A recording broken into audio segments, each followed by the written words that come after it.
Hi guys, welcome back to our little cottage here on the river in the far north of Idaho. I absolutely love the parts of the year where the seasons are in transition. So it's not quite one season, but it's not quite the next either. And of course, right now, we are in this in between season between winter and spring. And we're not quite into spring yet, even though technically, according to the calendar, it's spring. But winter still is holding on a tiny bit. And so I find that this seasonal transition is usually the one that I feel the most impatient with. So when it comes to summer turning into fall, I absolutely love that transition period. That is probably my favorite. I think that's a lot of people's favorite. But that one I just savor and soak in, and I don't want it to go away too quickly. I don't want to rush through it. But I find that with this transition from winter to spring, when we're in this kind of limbo, I want it to go by quickly, and I want it to I want spring to arrive. And so anyway, that's the transition period we're in right now. I am trying to savor it. I do love rain and stormy weather, which we do tend to get more in this season here in North Idaho. I grew up over in the Pacific Northwest on the west side of Washington State, where basically it rained a lot.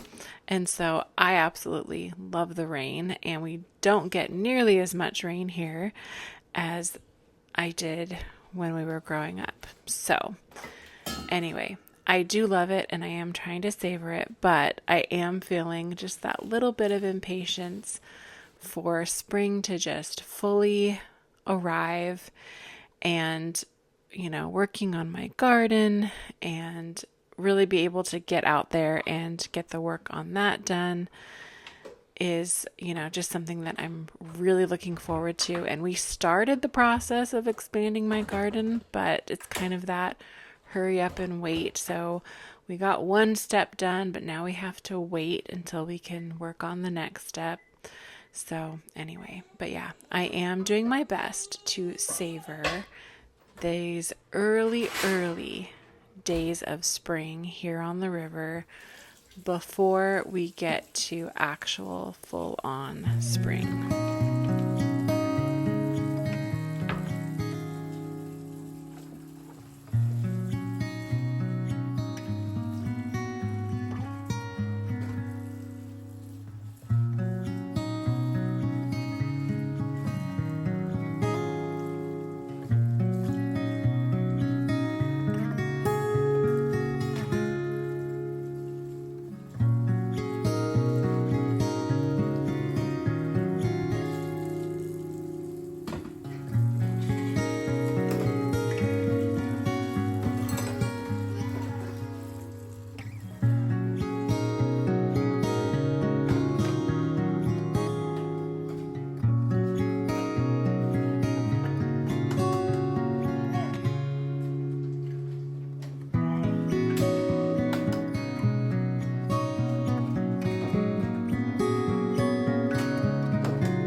I mentioned in a couple of previous videos, we are working on expanding my garden space and making it larger. And of course, that's a process. And so it's not something that's going to get done overnight, even though of course I wish it could.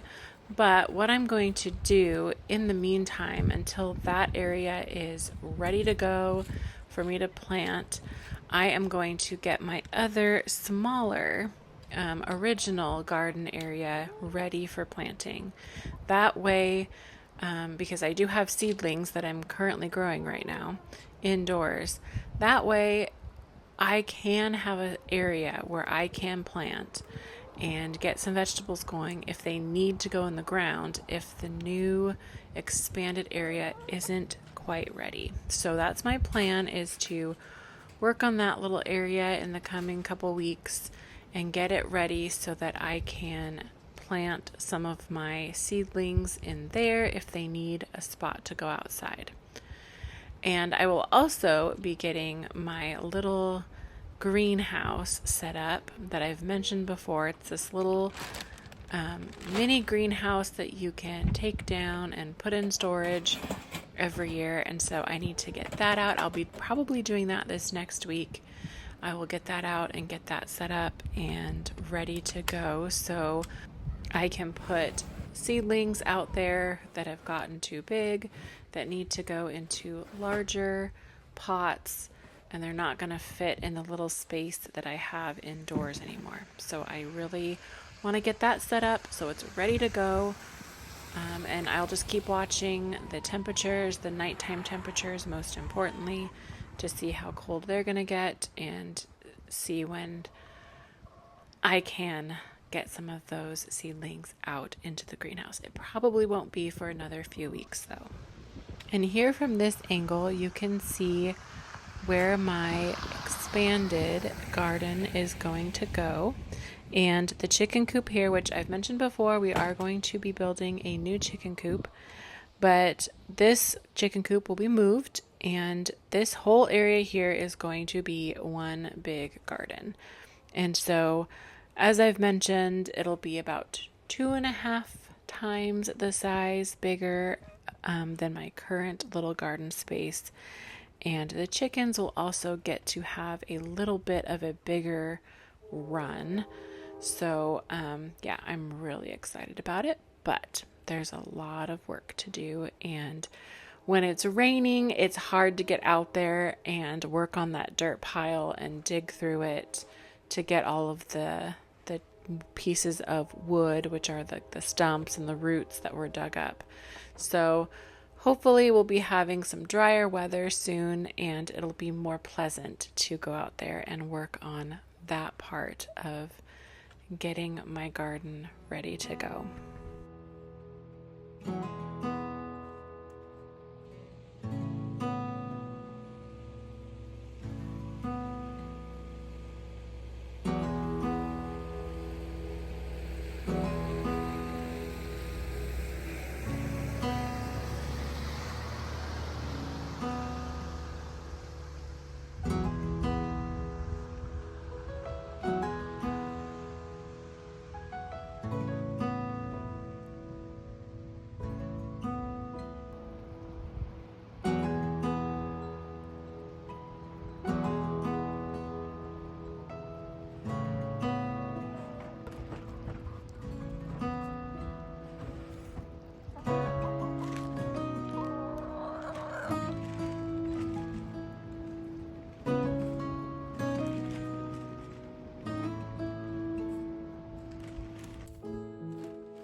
So after I had finished cleaning out the chicken coop this morning, Lucy was down for her nap, and I came inside and made myself a delightfully hot cup of coffee. And then I also finished baking the sourdough honey wheat sandwich bread that I had prepped the night before. And it had risen beautifully and was ready to be baked. And I have shared this sandwich bread recipe before on this channel, and I have the recipe over on my blog, homespunannie.com, and I will also have it linked in the description box below. But this has quickly become our favorite bread for me to bake on a weekly basis. And we just absolutely love that it is sourdough, but it is also wonderfully soft, like a lovely sandwich bread. And so it is perfect for not just sandwiches, but also just your basic toast, for making French toast, for making grilled cheese. So yeah, we absolutely love it, and I highly recommend you give the recipe a try.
And here are my little seedlings that are growing under my grow light out in our storage area. And I did have a heating mat underneath, but I turned it off because they didn't need it anymore. And so now it is time for me to do some thinning because they are starting to get a lot bigger. And so what I do when I thin them out is I just take a pair of scissors and simply snip the tops off of the ones that I'm not going to keep. And I only keep one little seedling per space, so per little pod, I guess you would say. But yeah, this scissor trick I learned just a few years ago, and it was just one of those aha moments of course, like that makes total sense. Whereas before I was pulling up the little seedlings that I wasn't going to keep. And of course, when you do that, you risk disturbing the roots of the seedling that you're keeping. And so this just makes it so you snip off the tops and the little plant just dies back. And it also just puts some nutrients back into the soil for the seedling that you are keeping. And so here I was thinning out my dill first. And I'm going to have plenty of dill, it seems, which is really exciting because I do plan on planting a lot of pickling cucumbers this year. And then here I am thinning out my Tom Thumb lettuce. Now this grows very quickly, and so I will probably actually transplant